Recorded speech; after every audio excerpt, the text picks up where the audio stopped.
আসসালামু আলাইকুম। ওয়ালাইকুম আসসালাম। ভাইয়া, ওই যে আমি বিজ্ঞাপন দেখলাম আপনাদের, শিক্ষক দিচ্ছি এবং নিচ্ছি। আমি টিউশনি করাতে যাচ্ছিলাম, ভ্যাকেন্সি আছে? আচ্ছা, আপনি এক কাজ করুন, আপনি অফিসে চলে আসুন। কি নাম আপনার? মোহাম্মদ শফিক কিবরিয়া। আপনি কোন সাবজেক্ট অনার্স করেছেন? রাষ্ট্রবিজ্ঞান। না, মানে? আপনি গণিত অনার্স করেছেন ঢাকা বিশ্ববিদ্যালয়। টিউশনি বাসার ফোন নম্বরটা এবং ঠিকানাটা আপনাকে সেন্ড করে দিচ্ছি, আপনি সময় মতো চলে যান। জি ভাই। আপনি কোন বিশ্ববিদ্যালয় থেকে ম্যাথে মাস্টার্স করেছেন? জি, আমি কেশবপুর জাতীয় বিশ্ববিদ্যালয় থেকে রাষ্ট্রবিজ্ঞান অনার্স করেছি। আপনি ম্যাথের স্টুডেন্ট না? জি না। আমার মেয়ের জন্য ম্যাথের টিচার দরকার। কোন রাষ্ট্রবিজ্ঞানের স্টুডেন্ট দিয়ে আমি আমার মেয়েকে পড়াবো না। আপনি প্লিজ আসতে পারেন। কিন্তু ম্যাম, আমি তো 4th গ্রেডের ম্যাথ করাতে পারবো। আপনি প্লিজ আসেন, আমি সোহাগ স্যারের সাথে কথা বলে নিব। Ma'am, I have done honors in political science, that's fine. But I can do 4th grade math very easily. You don't need to do honors or masters to do 4th grade math, ma'am. I can do it. ভালো থাকবেন, আসি।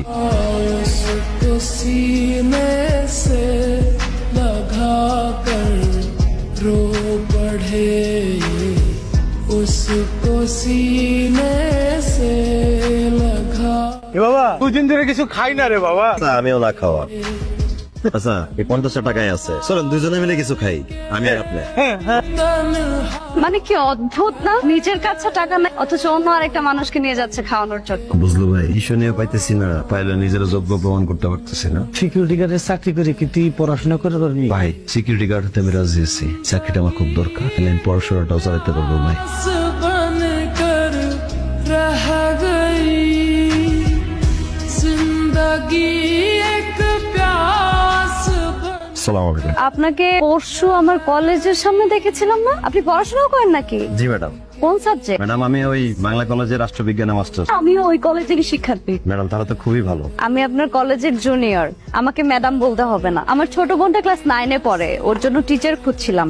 আপনি কি ওকে পড়াতে পারবেন? অবশ্যই পারবো, আমি তো টিউশনই খুঁজছিলাম। আমার বোন কিন্তু ক্লাস 9-এ পড়ে, 9-এর ইংরেজি পড়াতে পারবেন? ম্যাডাম, আমি ক্লাস 9 সব সাবজেক্ট পড়াতে পারবো। ঠিক আছে। तन्हा रह गए दिल के अरमां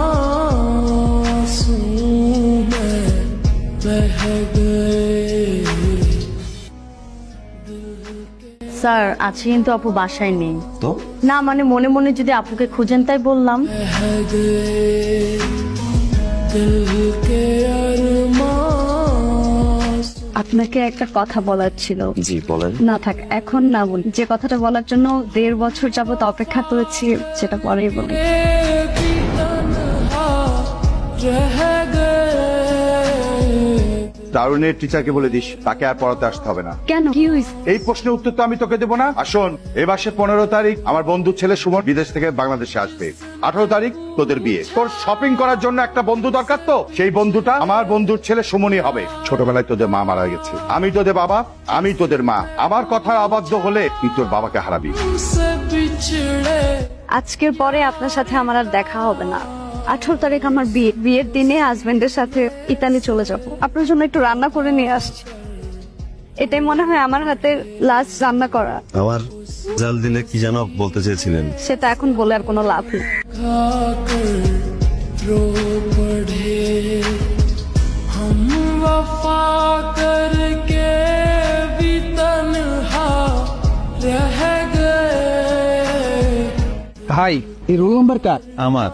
বলেন কি প্রিয় ভাই ও বোনেরা, আমাদের এই যাত্রী ভাই বিসিএস পরীক্ষায় উত্তীর্ণ হয়েছে। সে একদম বিসিএস ক্যাডার হয়েছে। সবাই তার জন্য করে তালি।